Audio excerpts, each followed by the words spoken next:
Rythme endiablé et sourire sur tous les visages, hier soir à Sainte-Férolle, il y avait foule sur le parquet. Objet de cette ferveur collective, la bourrée, cette danse traditionnelle redevient furieusement tendance. Ambre est venue spécialement de Toulouse pour cette soirée. Je viens exprès pour ça chaque année. Il y a de super groupes, il y a énormément de musiciens.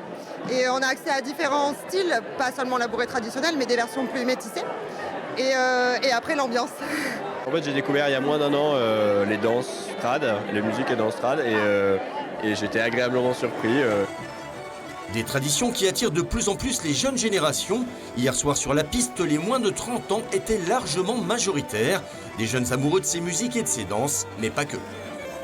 Des fois, il peut y avoir une image assez ringarde de ces balles et en fait, c'est tellement pas ça.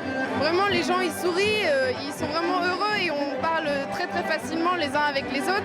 Et tout le monde est très ouvert et on parle à vraiment plein de gens très facilement et ça, c'est génial.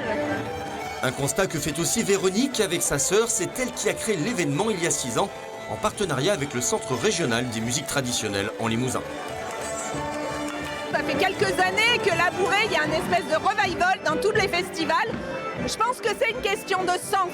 À un moment donné, on peut mettre ça au regard de tout ce qui se passe aussi par ailleurs avec la mondialisation, etc. Les gens ont envie de savoir d'où ils viennent, ont envie de savoir d'où viennent leurs danses, d'où viennent les musiques sur lesquelles ils dansent.